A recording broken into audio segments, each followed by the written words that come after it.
Pada bab 9E kali ini, kita akan membahas strategi, yaitu kontroversi gimmick.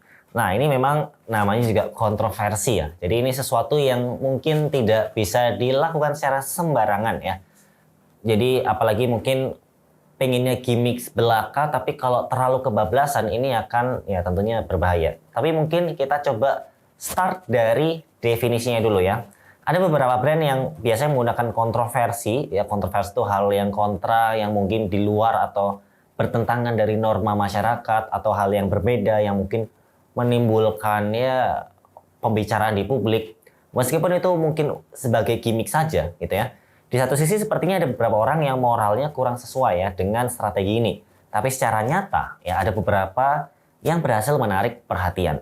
Hal ini kadang berhasil ya dikarenakan ya banyak orang itu lebih suka gitu ya attention-nya atau perhatiannya tertuju pada sesuatu yang sifatnya kontroversial. Jadi bisa dibilang perhatiannya itu tertuju karena suatu kontroversi. Jadi awareness-nya meningkat karena ada kontroversi gimmick yang dilakukan ya. Mungkin contoh salah satunya mungkin drama-drama tengkar sama KOL, kreator, ataupun mungkin memunculkan sebuah isu yang jadi perbincangan masyarakat sehingga ada kontroversi gitu ya. Dan contoh gimmicknya seperti apa gitu ya.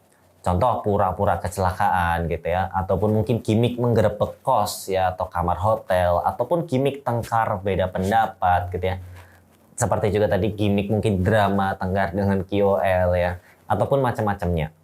Dan apakah ada pro dan kontranya? Tentu ada ya. Pro-nya ya pertama adalah bisa menarik perhatian dengan cepat ya. Dan tentunya itu instan ya ketika memang relevan. Dan ketika brandnya itu menjadi perhatian ya, maka bisa dilanjutkan ke funnel selanjutnya ya.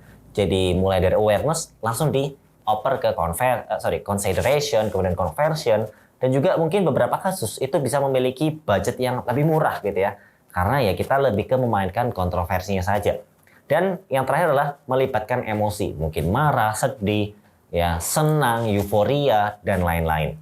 Tapi kontranya apakah ada? Tentu ada ya. Yang pertama adalah menghindari gimmick dan kontroversi yang sifatnya sara. Nah ini menurut saya benar-benar harus sangat dihindari. Ya apalagi kalau udah kayak agama, ras itu hal yang sangat sensitif ya. Jadi sebisa mungkin hindari kontroversi yang di tahap kita ini bisa maintain aja. Contoh tadi yang ringan-ringan mungkin gimmick kecelakaan ataupun mungkin drama-drama tipis ya, tengkar-tengkar ya sudahlah gitu kalau memang moralnya di seperti itu, tapi bukan yang terkait dengan sara ya. Dan yang kedua adalah apabila gimmicknya tidak relevan, akan malah dicap ya brandnya itu brand yang cringe. Ini apa nih cringe banget ya? Nggak banget deh, masa brand itu bikin kayak seperti ini?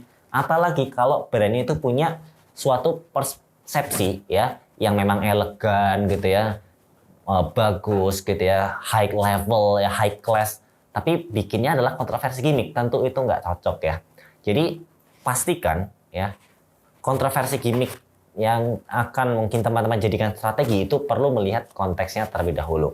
Ya, jadi kurang lebih itu untuk strategi kontroversi gimmick. Kita akan lanjut di strategi berikutnya di bab selanjutnya.